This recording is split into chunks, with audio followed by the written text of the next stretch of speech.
청취자 여러분 안녕하십니까. 장원석입니다. 2018년 11월 6일 화요일 YTN 라디오 수도권 투데이 시작합니다. 국내외 곳곳에서 예스 애플리케이션과 인터넷으로 듣고 계신 여러분도 고맙습니다. 일부 침대 매트리스에서 시작된 라돈 논란이 아직 끝나지 않은 상황입니다. 그런데 마스크, 베개 등에 이어서 온수 매트에서도 라돈이 검출됐습니다. 우리가 모르는 사이에 또 다른 곳에서 라돈에 노출되고 있는 건 아닌지 불안이 커지고 있습니다. 잠시 뒤 일부 투데이 포커스에서는 연세대 라돈 안전센터장인 조승현 연세대 환경공학과 교수 연결해서 라돈 관련 이야기를 나눠보겠습니다. 2부 건강한 이야기 시간에서는 계절성 우울증에 대해서, 자동차 주차 시간에는 수소 연료 전지차에 대해서 알아보겠습니다. 초미세먼지와 안개가 더해져서 대기를 답답하게 만들고 있습니다. 강원과 경남 일부 지역을 제외하고는 전국의 초미세먼지가 나쁨 수준을 보이고 있습니다. 오늘 바깥 활동하실 때는 미세먼지 마스크 꼭 착용하셔야겠습니다. 동해안에는 오후부터 5에서 40mm의 비가 예상됩니다. 모레는 비가 전국적으로 내리면서 미세먼지 농도가 좀 옅어지겠습니다. 서울 현재 기온 10.1도, 습도는 69%, 오늘 낮 최고 기온은 서울, 대전 16도, 광주, 대구 19도, 부산은 20도를 기록하겠습니다. YTN 라디오 수도권 투데이 1부 잠시 뒤에 출발합니다.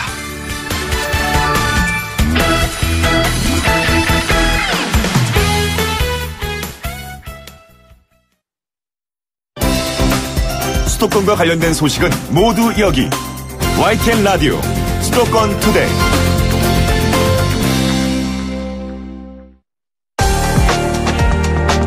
투데이 포커스.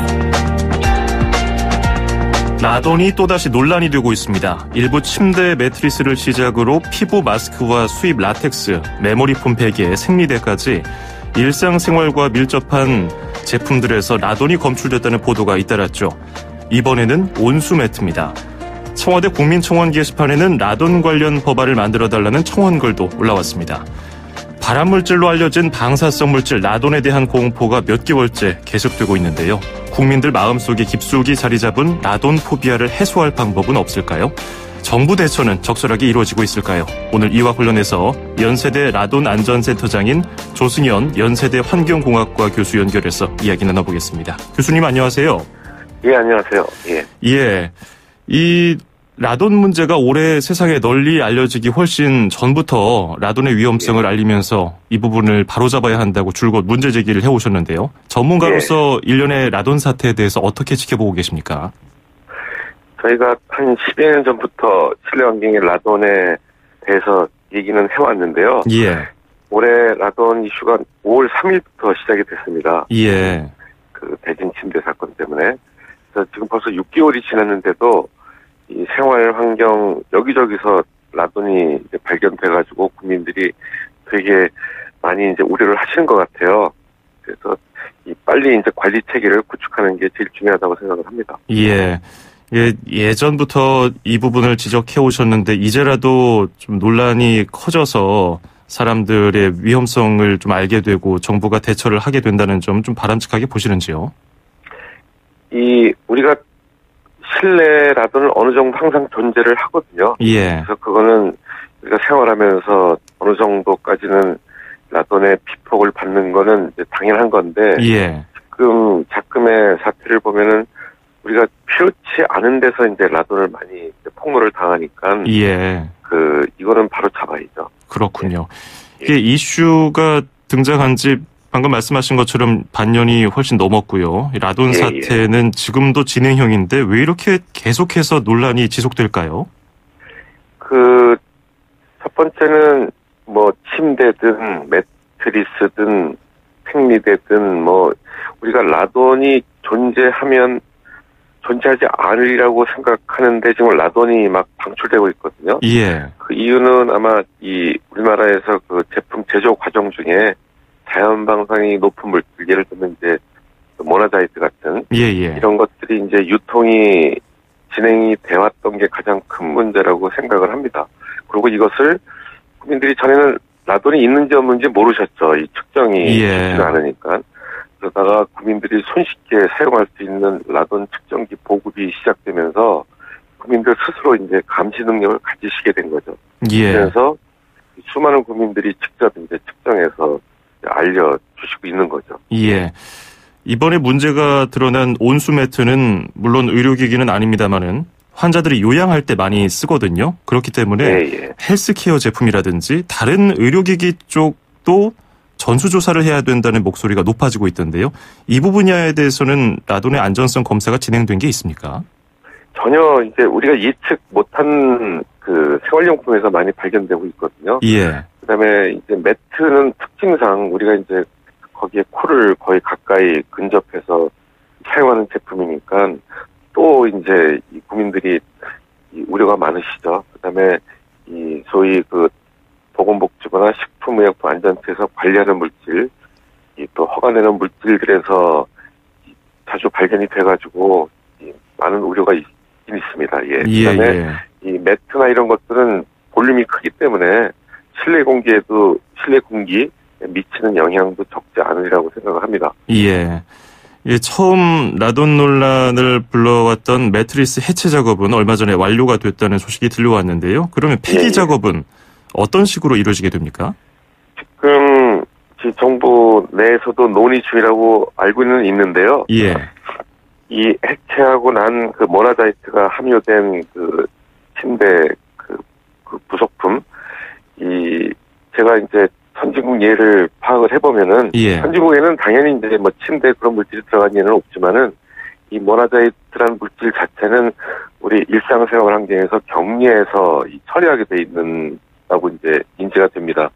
그래서 이번에 해체하고 모나자이트, 방사능이 많이 나오는 물질은 어떻게든 우리 일상생활 환경에서 격리를 시키는 게 제일 중요하다고 생각을 하고요. 예. 개인적으로는 그 농도보다도 더 낮은 그 원자력 발전소에서 발생되는 중저준위 폐기물을 경주 방사능 폐기물 처분장에 처리하고 있거든요. 예. 그거보다 또 농도가 낮은. 그래서 제 개인적으로는 어떻게든 그 부피를 줄이고 해서 경주 이 방사성 폐기물 처분장에 처리해야 되는 게 아닌가 싶습니다. 그렇군요. 이 라돈에 대해서 좀 오해가 좀 널리 팽배해 있는 것도 사실인데요. 우리 주변에 자연적으로 존재하는 물질로 알려져 있지 않습니까? 굉장히 흔하게 접할 수 있는 물질인데 자연에서 존재하는 라돈하고요. 인공적으로 만든 공산품에서 방출되는 라돈. 이 두 가지의 차이가 있습니까? 이 똑같은 물질이고요. 그다음에 지금 국민들께서 파악해내시는 거는 라돈의 또 동위원소인 토론이라는 물질이에요. 똑같은 라돈인데. 예. 그래서 이 토론은 토륨에서 유래가 되는데 일상적으로 저희가 관리를 할 필요가 없다고 생각을 했거든요. 반감기가 짧기 때문에 1분 이내로. 근데 이제 호흡하는 위치에 가까이 있거나 또는 그 모핵종이라고 그럽니다. 이제 토륨 또는 이런 모핵종이 많으면은 또 내부 피폭, 외부 피폭을 동시에 일으키기 때문에 우리가 이제 위험하다고 판단을 하는 거고요. 제일 중요한 것은 우리가 일상생활에서 라돈을 할 수 없이 이제 자연적으로 존재하기 때문에 이제 피폭을 당하는데 이 침대나 생리대, 마스크 이런 것들에는 라돈이 존재하면 안 되죠. 거기엔 기준치를 갖다 댈 이유가 없습니다. 왜냐하면은 그 고유의 그 특성상 섬유 이런 데는 라돈이 존재를 하지 않는데 거기가 유통하고 있는 그 모나자이트나 이런 자연 방사능이 높은 물질들이 그 제조 과정 중에 마구 들어가 버려가지고 이런 일이 생긴 거거든요. 그래서 빨리 이런 관리 맞으면 안 되죠. 거기는 뭐 여기 1mm 15 이하니까 괜찮다가 아니라 들어가면 안 되는 제품에 들어가 있는 거죠. 그렇군요. 일반적으로 공기 중에 있는 라돈의 경우는 환기만 잘 시키면은 어느 정도 그 수준이 날아가기 때문에 뭐 괜찮다 이렇게 얘기를 하는 전문가들도 있습니다만은 방금 말씀하신 것처럼 뭐 여성용품이나 혹은 침대 이런 것들은 우리 몸에 붙어서 사용을 하기 때문에 그리고 굉장히 긴 시간 그리고 날마다 사용하기 때문에 이게 신체 내부까지 영향을 줄 수 있지 않겠느냐. 뭐 비전문가들도 이런 의심은 충분히 할 수 있을 거라고 생각이 듭니다. 적정 기준 이내라고 괜찮다고 얘기하는 뭐 제조업체라든지 뭐 안전관리 당국의 설명은 어떻게 받아들여야 될까요? 우리가 방사선에 그 폭로되는 안전 기준이 우리나라나 외국이나 이제 미리 시버트라는 단위를 씁니다. 그게 이제 확률에 대한 단위인데 에너지하고 1mm 15도 이내면 안전하다 그러는데 저는 이 상식의 얘기입니다. 우리가 집안에서도 항상 방사능이 노출돼 있거든요. 예. 그게 연간 얼마가 되고 하는데 여기서 0.1 맞고 저기서 0.5 맞고 그러니까 항상 1 이하니까 안전한 점 그러면은 우리가 어디서 어떻게 맞을지 모르거든요. 예. 그래서 제 주장은 이 제품 특성상 이 토양이나 암석으로 만들 필요가 없는 물질에서 라돈이 나오면은 안 된다는 생각을 하고요. 이 안에 무슨 연간 기준치를 잣대를 갖다 댈 이유가 없고, 그 다음에 더 중요한 것은 이 여성용품이라는 거는 우리가 모릅니다, 솔직히. 예. 어떤 인체에 영향을 장기간으로 미칠지는 아무도 모르기 때문에 모른다는 건 무서운 거거든요. 예. 이래서 안전하고 저래서 괜찮다는 얘기를 할 수가 없죠. 그러면 방금 말씀하신 대로라면은 적정 기준 이내라 하더라도 그게 조금씩 노출되면 우리 몸에 이게 축적이 돼서 좋지 않게 되는 겁니까? 이 라돈은 반감기가 아까 이제 프로는 이제 50몇 초고 우리가 일상적으로 실내 환경에서 얘기하는 라돈은 3.81입니다. 예. 그럼 이제 우리가 착각을 해요. 1분 지나면 반씩 줄고 3, 4일 지나면 반씩 준다 얘기를 하지만은 지금 우리가 사용하는 제품이나 실내 환경에서는 끊임없이 흘러나오거든요. 예. 그러니까 몸이 계속 노출이 되는 거죠. 그 다음에 라돈의 원인 물질인 우라늄이나 토륨은 이 바깥에서도 바깥에 존재하는 거 가지고도 우리 저희 외부 피폭을 시킵니다. 감마선 때문에. 예. 계속 우리가 방사능에 피폭이 되고 몸 안으로 들어오면은 라돈이 끊임없이 들어오잖아요. 계속 예. 방출이 되니까. 그럼 반감기는 짧지만 그 뒤에 생겨나는 방사성 동위원소들이 서너 가지가 또 있습니다. 폴로늄, 비스무스, 납 이런 것들이 체내에서 계속 방사능을 방출하니까 우리가 위해하다고 얘기를 하고 모든 걸 따져서 기준치를 이제 선진국이나 우리나라는 이제 마련해 놓고 있는 거죠. 예.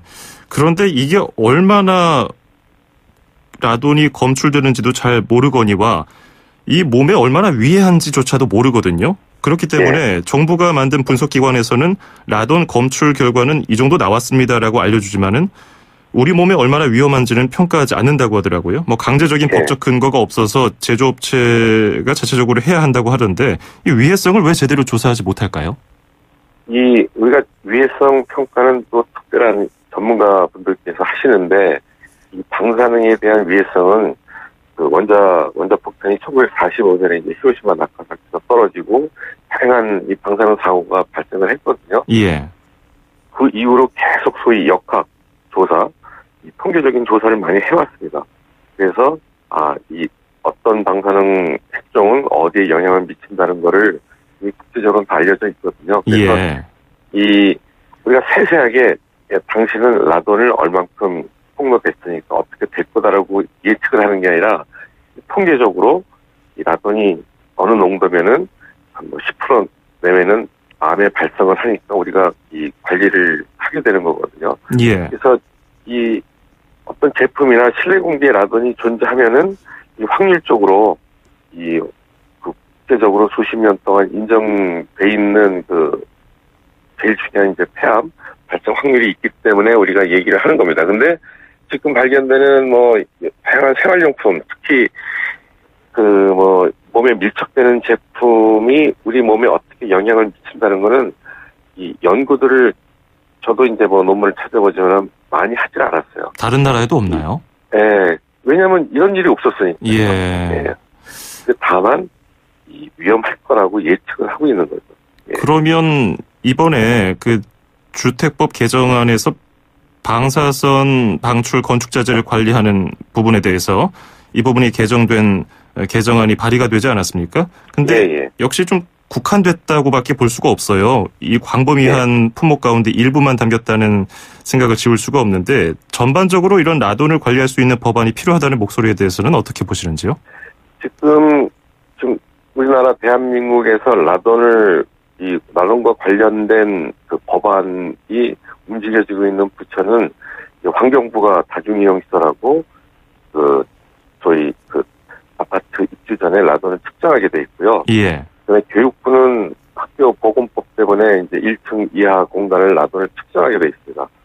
그다음에 고용노동부는 지하에서 일하시는 분들 라돈을 측정하게 돼 있고, 예. 그다음에 뭐 그 이외에도 지금 국토부가 이제 건축자재 관리를 하시려고 그러는 것 같고, 그다음에 식품의약품안전처, 보건복지부도 지금 뭐 의료용품에서 라돈이 나오니까 아마 관리체가 구축될 테고 하는데, 핵심은 다양한 또 국방부도 이제 병행해서 라돈 때문에 이제 관리하고 계시거든요. 예. 핵심은 측정, 안전 기준, 관리 기준, 또 관리 방법이 부처마다 다 틀립니다.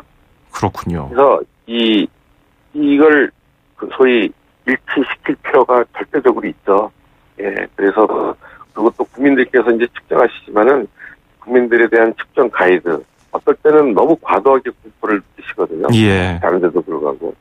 6개월이 지났는데도 이런 어떤 기준이나 어떤 가이드가 마련되지 않는 게 지금 답답한 면이 있습니다. 예.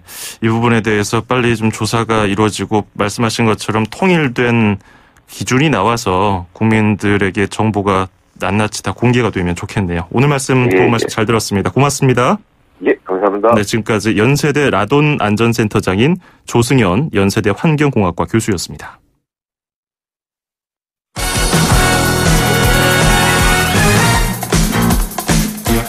수도권 뉴스 브리핑입니다.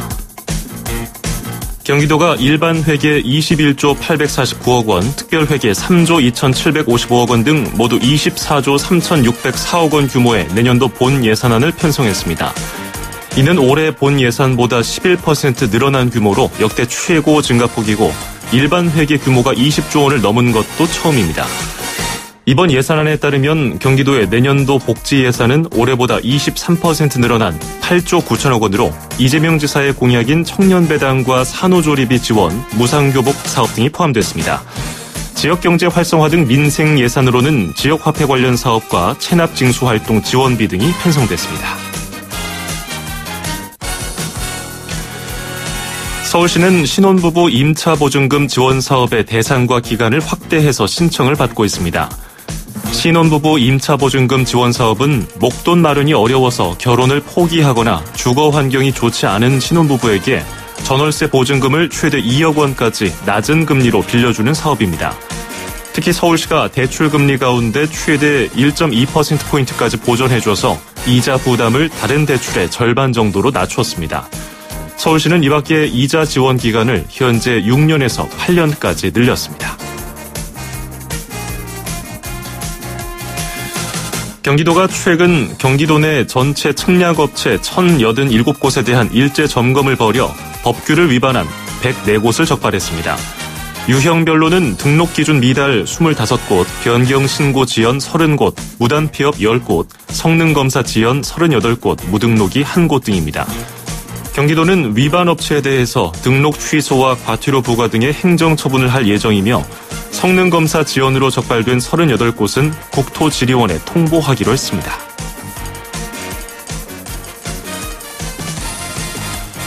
오는 2030년까지 온실가스 배출량을 지난 2005년에 5분의 3 수준으로 줄이려는 서울시 목표는 달성이 어렵다는 지적이 나왔습니다.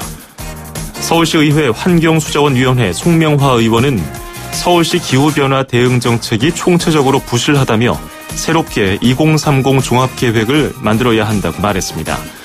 송 의원은 특히 오는 2020년까지 17% 감축은 현실적으로 힘들 것으로 보인다며 처음부터 부실한 계획 위에 불가능한 목표를 정하고 있다고 지적했습니다.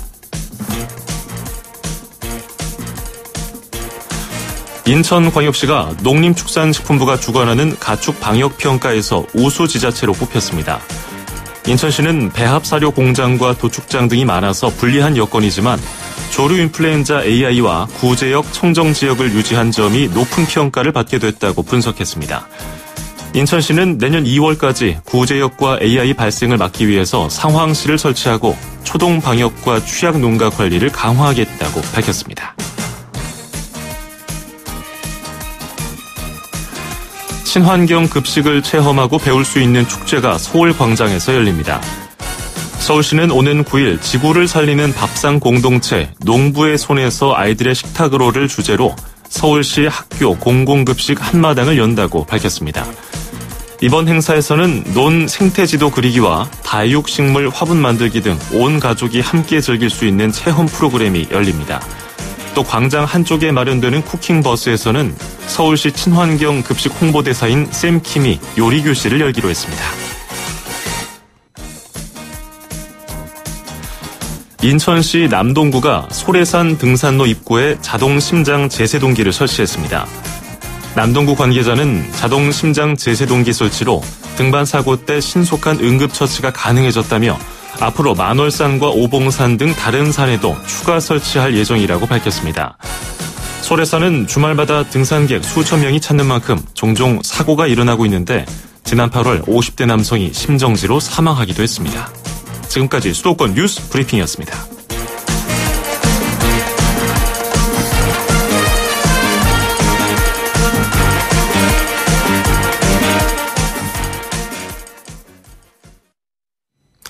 네, YTN 라디오 수도권 투데이 1부 여기서 마치고요. 잠시 뒤 2부에서 뵙겠습니다.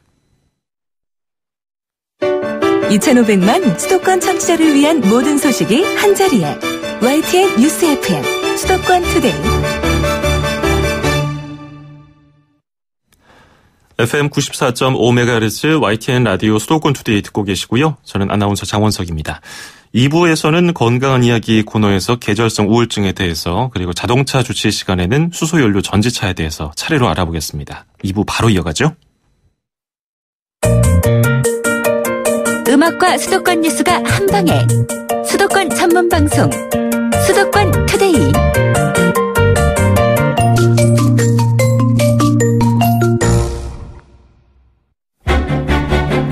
수도권 투데이 청취자 여러분, 건강하세요? 쉽고 재밌게 풀어보는 건강한 이야기. 상쾌했던 가을 공기는 점차 차지고 있고요. 부드러운 바람이 조금씩 칼바람이 되어가고 있습니다. 이제 늦가을로 접어들면서 우리 주변의 초록색들은 어느새 갈색으로 바뀌고 마음도 덩달아서 싱숭생숭해집니다. 만사가 귀찮아지고 울적해진다는 사람들이 부쩍 늘고 있는데요. 늦가을의 불청객, 계절성 우울증이 찾아오고 있다는 증거라고 할 수 있습니다. 오늘은 이 우울증에 대해서 이야기를 나눠보도록 하겠습니다. YTN 라디오 수도권 투데이의 주치시죠. 강재헌 인제대 서울백병원 가정의학과 교수와 함께하겠습니다. 어서 오세요. 안녕하세요. 예, 오늘 미세먼지가 굉장히 심한데 오시느라 고생 많으셨네요. 예, 목이 좀 칼칼합니다. 그렇죠. 예. 아유, 이제 뭐 그러려니 하면서 대비를 잘 하는데도 불편한 건 마찬가지입니다. 그렇죠.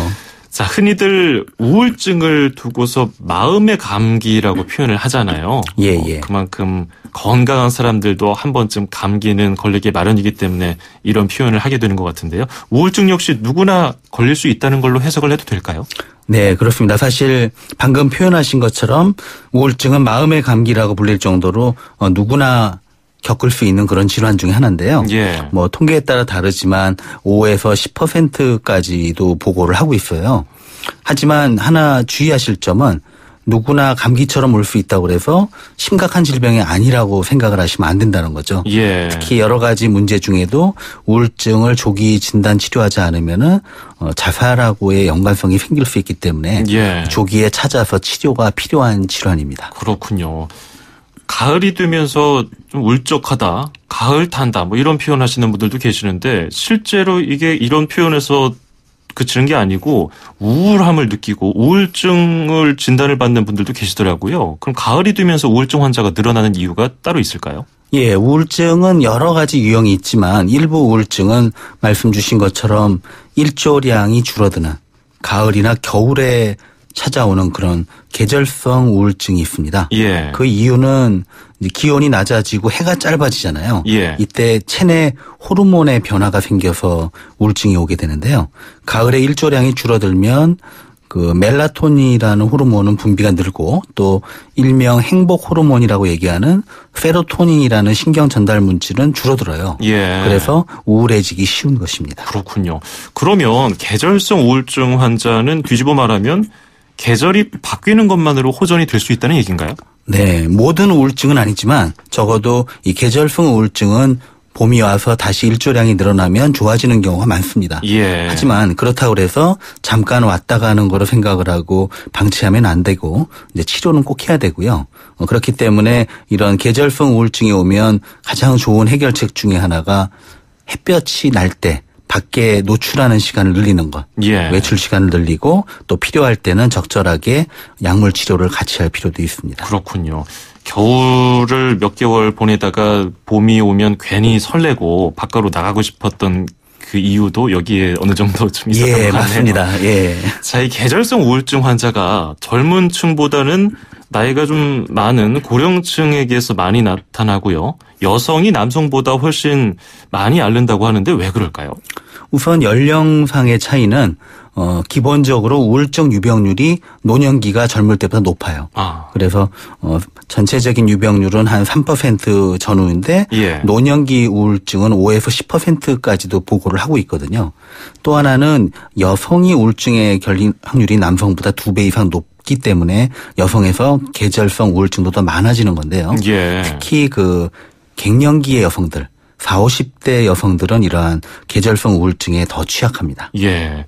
신체적으로도 더 좀 약해지는 때라서 더 우울증이 심화될까요? 그런 것도 있지만 원래 갱년기 때 폐경이 오게 되면은 그렇지 않아도 우울감이 증가하는 경우가 많아요. 예. 호르몬적인 이유도 있고 또 그때 그 연령대 그 자녀들은 밖으로 이제 떠나고 이런 가정의 변화까지 있다 보니까 예. 일반적으로도 우울감이 늘어나는 시기거든요. 그렇군요. 예, 거기에 겹치는 거죠. 한두 가지 요인이 아니군요. 우울증이라는 것이 역시. 그러면 계절성 우울증하고 전형적인 우울증하고 나타나는 증상에서부터 좀 다른 점이 있습니까? 사실 계절성 우울증 증상은 대부분 전형적인 우울증하고 큰 차이는 없습니다. 예. 하지만 특히나 뭐 피로하다든지 또 잠이 많이 오고 또 체중이 증가하는 이런 증상이 조금 더 두드러집니다. 예. 우울증하고 식욕하고 관련이 있을지도 궁금해요.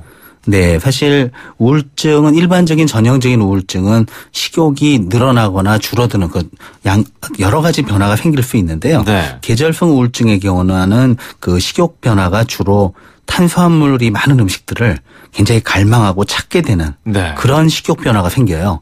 그러다 보니까 계절성 우울증이 있을 때 체중이 증가하는 경우도 흔합니다. 탄수화물 중독이라고 하잖아요. 흔히. 예. 순간적으로 뭐 기분이 좋아지거나 그래서 계속 찾는 건가요? 그렇죠. 맞습니다. 그래서 탄수화물 음식이나 단 음식을 먹을 때 일시적으로 그런 우울감이나 그런 게 완화될 수가 있기 때문에 자꾸 네. 찾게 되는 것도 있습니다. 예. 이 계절성 우울증에 걸리는 메커니즘을 살짝 보니까 세로토닌이라는 뇌 신경 전달 물질이 줄어들고 그다음에 비타민 D가 감소하면서 멜라토닌 분비가 늘어난다. 이렇게 뭐 설명이 간단하게 돼 있던데요. 이 물질들이 어떤 물질인지 좀 더 설명을 해 주시고요. 왜 줄고 늘어나는지도 궁금해요. 예. 햇볕 쬐는 시간이 줄어들면은 뇌 안에 작용하는 신경 전달 물질로 행복 호르몬인 세로토닌이 줄어들어요. 네. 그리고 또 햇볕을 덜 쬐면은 비타민 D가 덜 생성이 되기 때문에 혈중 비타민 D 농도도 감소해요. 네. 근데 이 두 가지 물질이 우울증을 유발하거나 악화시키는 쪽으로 작용을 하게 되고요. 예. 또 이러한 계절적인 변화가 거꾸로 멜라토닌이라는 물질의 분비를 늘리는데요. 이때는 거꾸로 수면 장애랑 우울감이 늘어나게 됩니다. 예. 그러면 그 북유럽 사람들이 날씨의 영향을 받아서 왜냐하면 거긴 날씨가 항상 좀 안 좋은 걸로 유명하잖아요. 그렇죠. 그래서 그것과 우울증과 자살률이 높은 것이 연관이 있는 건 아닌가 이렇게 생각이 들기도 하는데 어떨까요? 예, 실제로 그런 연구 결과가 많이 있고요. 예. 일조량이 적은 북유럽이나 스칸디나비아 반도 지역은 이런 계절성 우울증이 더 많은 것으로 알려져 있습니다. 예. 그리고 흔히들 우울증과 범죄를 연관시키는 경우도 종종 있지 않습니까? 이 언론에서도 이 부분에 대해서 항상 조심해서 얘기를 해야 되는데 실제로는 어떻습니까? 예, 사실 이 문제 참 중요한 문제인데요. 예. 우울증이 감정을 조절하는 뇌의 기능에 문제가 생기는 질병인 건 맞지만 우울증이 있다고 범죄율이 증가하진 않는데 네네. 편견이죠. 오히려 우울증은 본인이 무척이나 괴롭고 또 자살의 위험이 증가하기 때문에 조기에 발견해서 치료 관리를 해야 되는 질병이지 남들을 위험하게 하는 그런 질병은 아닙니다. 예. 그러면 이 계절성 우울증을 예방하려면 우리가 평소에 어떤 생활 습관을 가지면 좋을까요? 예. 이제 낮 시간이 많이 짧아졌잖아요. 예. 그러니까 집안에 자꾸 웅크리고 있지 말고 해가 나는 낮 시간에 외출을 자주 해서 일정 시간을 밖에서 보내는 것. 또 밖에서 실외 운동을 하면 또 도움이 되겠죠. 예. 그리고 집에서도 조명을 좀 밝게 하면 도움이 됩니다. 아, 그런가요? 예. 그리고 계절성 우울증이 올 때 아무래도 탄수화물을 탐닉하고 식사가 리듬이 깨지고 식단이 나빠지는 경우가 많거든요. 네. 그러니까 영양적으로 균형 잡힌 식사를 하는 것도 중요합니다. 그렇군요. 근데 이런 예방법으로도 치료가 안 돼서 병원에 좀 힘을 빌리는 경우도 있잖아요. 그렇죠. 치료하는 방법은 어떤 게 있나요? 네, 이제 계절성 우울증이 있는 경우에 병원에서는 밝은 빛을 간접적으로 눈에 노출하는 그런 광치료를 하기도 하고요. 예. 또 전형적인 그런 우울증과 마찬가지로 항우울제 등의 약물 치료를 하면서 예. 또 의사나 심리상담가의 정신상담을 같이 병행을 하게 됩니다. 아, 근데 이 약물 치료에 거부감 느끼는 분들도 종종 계시잖아요. 그렇죠. 뭐 중독되진 않을까 이렇게 우려하는 분들도 계시던데 실제로 어떨까요? 예, 사실 항우울제는 대부분 의존성이 없습니다. 예. 오히려 중단을 하게 되면 쭉 먹다가 중단을 하면 문제가 생겨요. 구역, 구토, 어지러움증이 생기고요. 예. 우울감이 좋아졌다 갑자기 악화되고 또 불면증이 생기는 등 여러 가지 문제가 생기거든요. 예. 그러다 보니까 사람들이 약을 잘 먹다가 중단을 했을 때 이 생기는 이런 문제를 중독 증상이라고 생각을 하는데 오히려 약을 적절히 먹지 않기 때문에 생기는 증상입니다. 아, 그러니까 그 복약 지도에 따라서 딱 먹으라는 만큼 먹고 그렇죠. 먹지 않는 만큼 먹지 않는 게 좋겠네요. 예, 오히려 꾸준히 복용하는 것이 중요합니다. 그렇군요. 우울증 치료가 이렇게 뭐 약물 치료라든지 예방 치료를 통해서 잘 회복이 되는 질병인지도 궁금하네요. 예, 우울증은 대부분 회복이 잘 되고요. 예. 최근에는 또 좋은 약들이 참 많이 나왔기 때문에 조기 진단과 치료를 하면 대부분 회복이 됩니다. 예. 하지만 이제 우울증은 또 재발이 흔한 질환이기도 해요. 그래서 약물 치료와 함께 지지를 해주는 정신 치료를 해가지고 재발 위험을 낮추는 것이 중요하고요. 예. 특히 대개 우울증 환자가 진단이 안 되고 방치돼 있는 경우가 많은 게 더 문제예요. 예. 그래서 조기에 발견을 해서 뭐 본인이 찾아갈 수도 있지만 아니면 가족이 권유를 해서 진단을 받고 치료를 받도록 하는 게 중요합니다. 그렇군요. 예, 오늘 말씀 잘 들었습니다. 고맙습니다. 감사합니다. 네, 지금까지 강재헌 인제대 서울백병원 가정의학과 교수였습니다.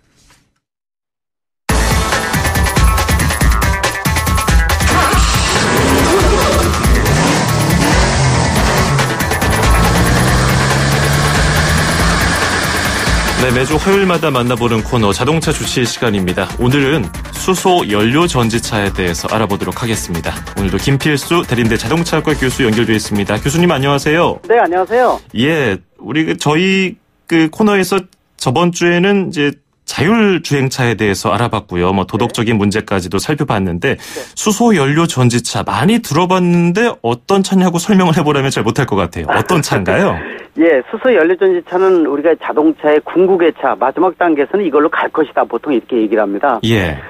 지구에 만들어질 때 기본 원소가 수소거든요. 예. 그만큼 무진장 숨어져 있다 이렇게 볼 수가 있고요. 공기 중에서 산소는 또 무진장이 있지 않습니까? 예. 이 수소하고 산소를 결합을 할 때 이 전기 에너지가 나오고요. 찌꺼기는 H2O 물만 나옵니다. 예. 다시 말하면은 완벽한 리사이클링 측면에서 무공해인 자동차가 수소 연료전지차이기 때문에 이 자동차는 원래부터 연료전지라는 것 자체는 로켓 외계에서 나갔던 이 우주선에 사용했던 연료거든요. 예. 외계로 나가게 되면은 산소, 수소 없으니까 탱크에 심어서 가지고 올라가서 나오는 찌꺼기 물을 정제해가지고 우주인들이 식수를 썼습니다. 예. 이거를 이제 민생용으로 자동차에 적용을 해서 한 20-30년 동안 연구돼서 양산 모델이 나온 거기 때문에 얼마 전에 프랑스에서 우리나라 대통령이 우리나라 국산 수소 연료전차를 운행하던 모습이 이제 영상에 많이 났었거든요. 예. 특히 프랑스에서 우리나라 수소 연료전차를 한 5,000대 정도 수입하겠다라고 발표를 해서 더더욱 최근에 들어서 관심이 높아지고 있다 이렇게 볼 수가 있습니다. 그렇군요. 내연기관 자동차의 배기구에서 해당하는 그 구멍에서 물만 나오는 궁극의 에너지 친환경 에너지 자동차인데요. 네. 그런데 이 프랑스에서 문재인 대통령이 그 자동차 관련 뭐 이렇게 체험을 해보면서 네. 이런 발언을 했어요.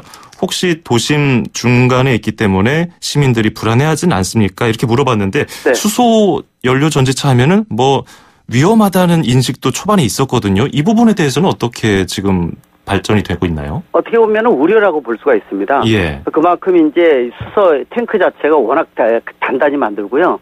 별의별 실험을 다 한다고 보시면 돼요. 예. 직접 열을 가해서 폭발도 되는지 확인해보고 총알로 외부에서 쏴가지고 어떤 증상이 나타나는지 이런 시험들을 모두 다 했기 때문에 이 안전이 3중, 4중 안전장치가 돼 있어서 지금 우리가 타고 다니는 내연기관차 정도의 안전도는 충분히 보장을 한다고 볼 수가 있어요. 그렇군요. 그래서 너무 이제 우려기 때문에 그런 부분들은 이제 걱정할 필요가 없는데 문제는 우리나라가 아직도 규제 일변도의 포지티브 정책이 많지 않습니까? 예. 그때 이 화면 중에서 인상적이었던 것 중에 하나가 어떤 이 주입 요원인가 해가지고 와가지고 이 충전을 시키는 모습이 있었어요. 예. 근데 그 충전하던 사람이 그 수소 연료전차 운전하던 기사입니다. 맞아요. 예, 기사가 직접 그 주유를 하다 보니까 충전을 하다 보니까 국내에서는 뭐 LP차도 그렇지만은 전문적인 교육을 받은 사람만이 이 충전을 할 수 있게끔 돼 있거든요. 그렇군요. 그런 것들이 일종의 뭐 이 충전소를 만드는 장소에 대한 규제부터 또 이 요원 양성을부터 그런 사람들 채용하지 않으면 쓸 수 없게 한다. 이런 것들이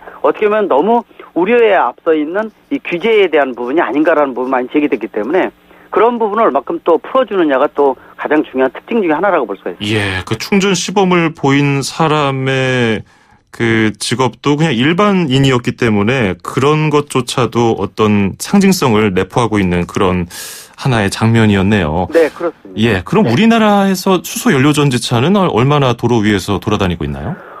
지금 현재로서는 한 500대 정도, 400대에서 500대 사이인데요. 예. 올해 처음으로 이 민간 판매를 240대를 했습니다. 네. 그래서 지금 현재 200여 대가 이미 보급이 됐고요. 그래서 일반인들도 지금 운행을 하고 있습니다.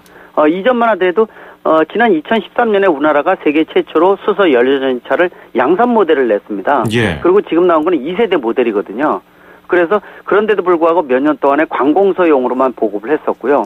문제는 이렇게 이 내년엔 더 많은 수소 연료전차가 일반 민간용으로 판매가 되는데 막상 이 수소차를 충전할 수 있는 수소 충전소는 전국에서 13기뿐이 없어요. 아, 그거밖에 안 되나요? 맞습니다. 도개념으로 한두 개 개념이니까 서울만 하더라도 상암동에 하나 있습니다. 예. 그리고 강남 쪽에 뭐 양재동 쪽에 실험용으로 쓰던 것을 일반용으로 좀 바꾸고 있는 작업을 하고 있거든요. 예. 이걸 포함해서 전국에 13기 정도니까 뭐 거의 없다고 볼 수가 있어서 다른 선진국에 비해서 좀 더 정부에서 수소 충전소라든지 인프라 구축을 좀 열심히 노력을 해야 되는데 보통 우리가 이 선진 기술하게 되면은 선진국을 100이라고 놓고 우리는 뭐 75다, 80이다 이렇게 이제 잣대를 많이 들이대지 않습니까? 예. 근데 수소 연료전차를 선진국을 100이라고 그랬을 때 우리가 100입니다.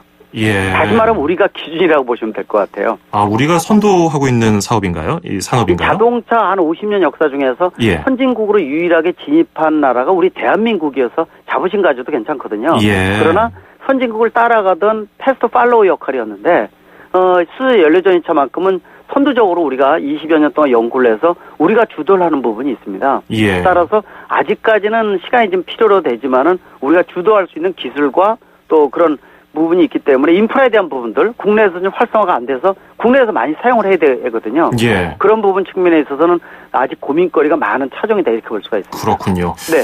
우리가 전기차 하면은 한 번 충전에 뭐 몇백 킬로미터 간다 이거 가지고서 굉장히 그 제조사들이 자랑하지 않습니까? 네. 수소 연료 전지차는 효율이 어느 정도 되나요? 충전 시간이 한 5분, 길어도 5분이면 충분하고요. 예. 한 번 충전에 700km 이상 갑니다. 아, 굉장히 효율이 예. 좋군요. 서울에서 부산까지 왕복이 가능할 정도고요. 예. 그런 측면에서 그리고 뭐 찌꺼기가 물만 나오니까 완전한 무공해죠. 예. 전기차는 뭐 한 500km 정도 가는 게 양산 모델이 지금 판매가 되고 있고요. 그렇죠. 그러나 급속 충전을 하더라도 80%까지 약 한 20분, 30분 정도가 걸리니까 나름대로 이 수소 충전 연료전지차는 장거리용이라고 생각할 수가 있고요. 예. 이 전기차 같은 데는 도심지 단거리용이라든지 두 개가 이제 완전한 무공해지만은 역시 이 두 차종 모두 고민거리는 있다고 볼 수가 있는데요.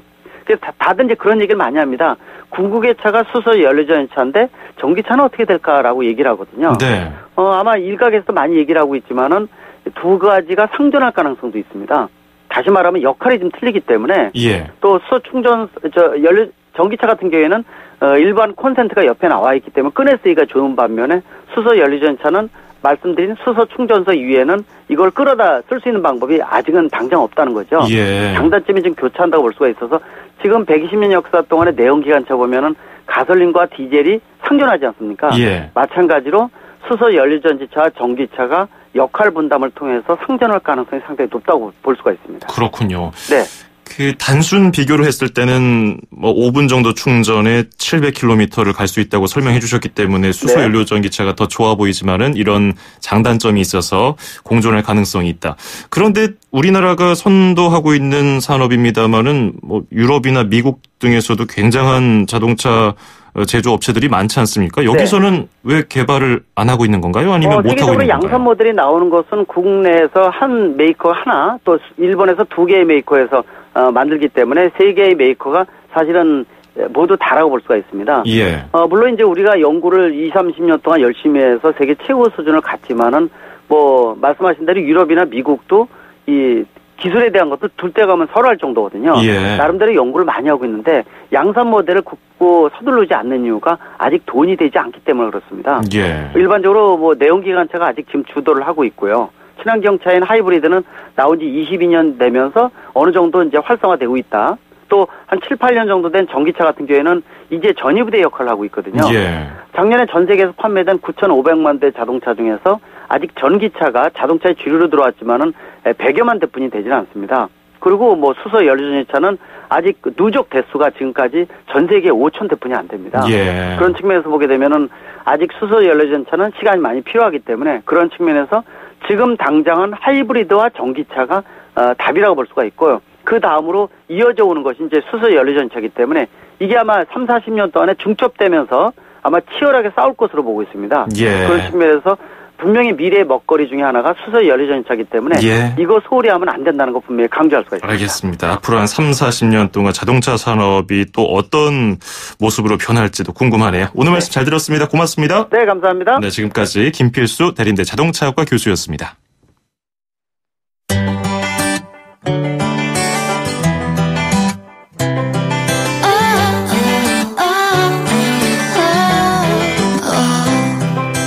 Laying here dreaming, staring at the ceiling, wasting the day away.